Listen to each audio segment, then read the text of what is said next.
Herkese merhabalar, ben Huri. Huri Metek Mutfak'ta kanalıma, mutfağıma hoş geldiniz.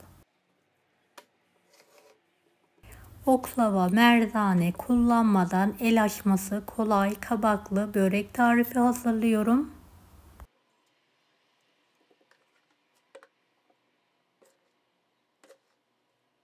İç harcı çok lezzetli, hamuru da çok kolaylıkla açılıyor. Mutlaka deneyin.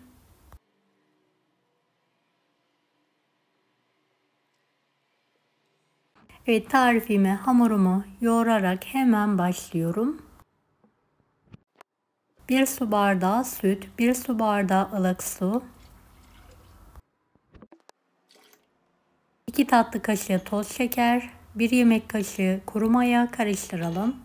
5,5 su bardağı unu da azar azar ekleyelim. 2 tatlı kaşığı tuz. Evet, yumuşak, ele yapışmayan bir hamur hazırlayalım.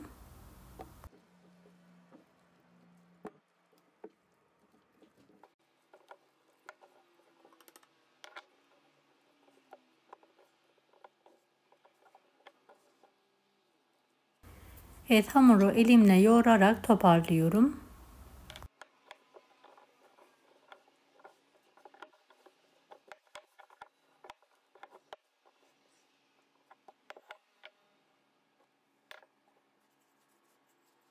Beni hangi ülkeden veya şehirden izliyorsunuz merak ediyorum. Yoruma yazarsanız sevinirim.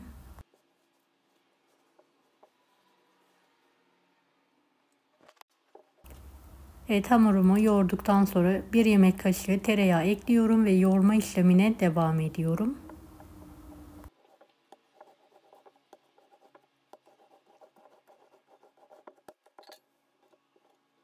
Sekiz eşit bezeye keselim.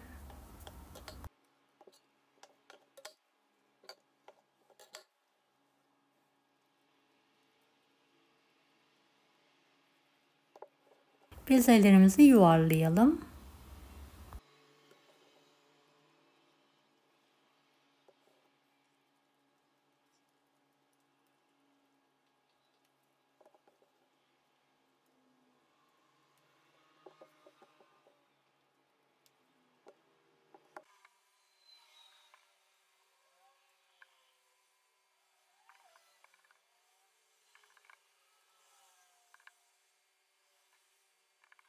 Evet, 10 dakika dinlendirelim. Şöyle küçük bir merdane yardımıyla şöyle çok hafif bir şekilde açıyorum.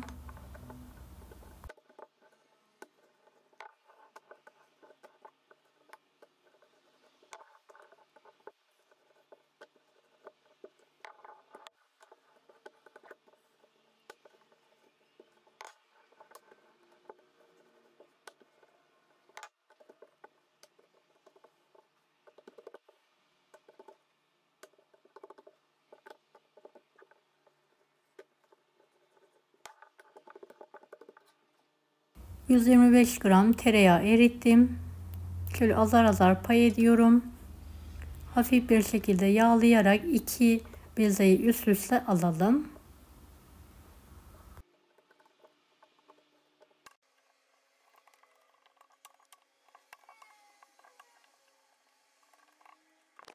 Evet, yağlanmış bir tepsiye alalım.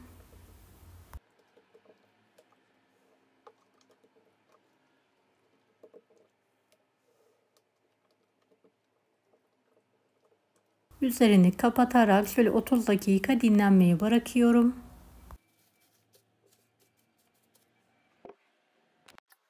İç harcımız için 3 adet kabak yeterli oldu. Baş taraflarını keserek temizledim.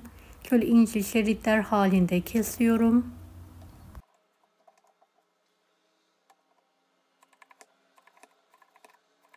İnce ince küpler halinde tüm kabakları doğrayalım.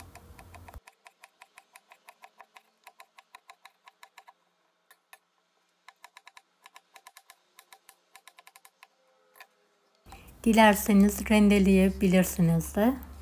Bu şekilde daha lezzetli oluyor. Ağza hafif bir şekilde geliyor ve sulanma yapmıyor.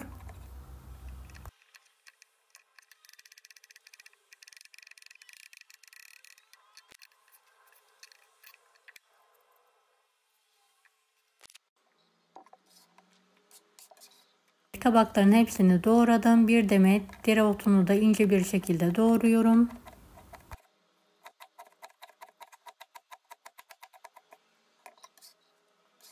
Kuru soğanı da yemeklik olacak şekilde doğrayalım.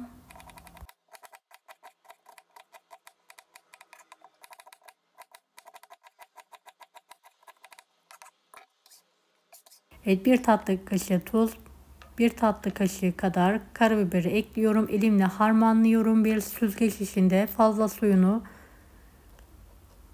süzdürerek bu şekilde bekletelim.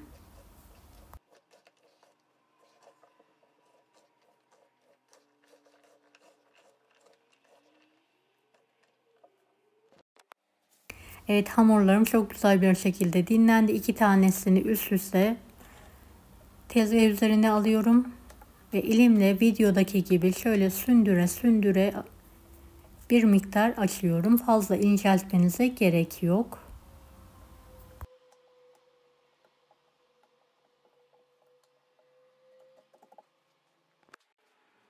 Evet, bu büyüklük yeterli olacaktır. Şöyle kenarını kıvırıyorum. İç harçtan bolca bu kenara şerit halinde yayalım.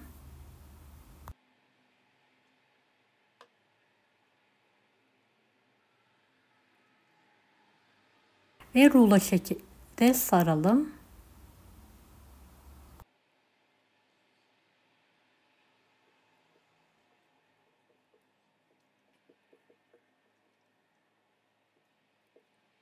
Evet, hafif bir şekilde uzaltarak U şekli verelim ve tepsiye alalım.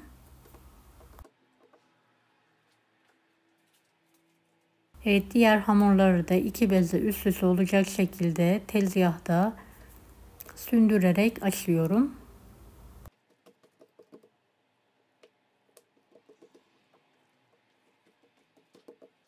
Gördüğünüz gibi dokunduğum gibi hamur hemen büyüyor. Gerekirse ara arada tereyağı sürebilirsiniz.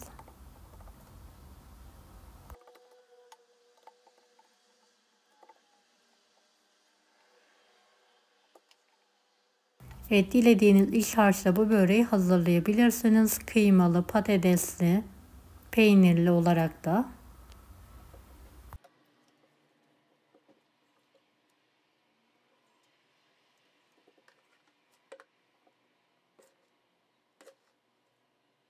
Evet, bezelerim bitene kadar böreğimi hazırlamaya devam ediyorum.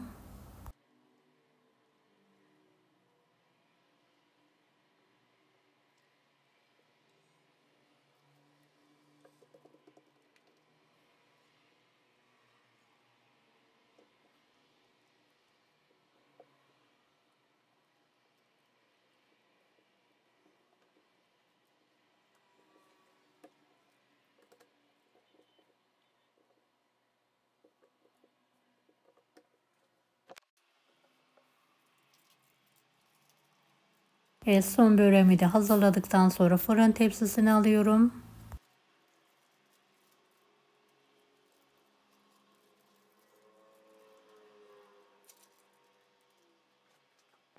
Üzerine sıvı yağ gezdiriyorum. Şöyle elimle hafif bir şekilde sürüyorum.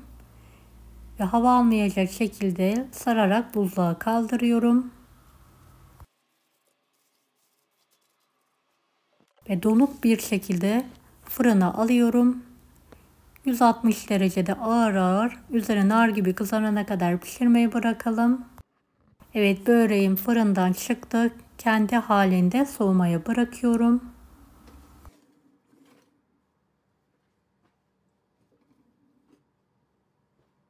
Gerçekten muhteşem oldu. Mutlaka deneyin.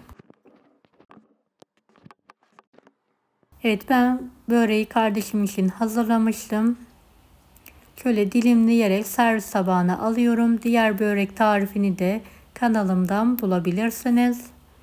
Yumuşak, hemen bayatlamayan el açması böreğimiz hazır. Deneyecek olan herkese şimdiden kolaylıklar dilerim. Kanalıma ücretsiz abone olmayı unutmayın. Allah'a emanet olun. Hoşça kalın.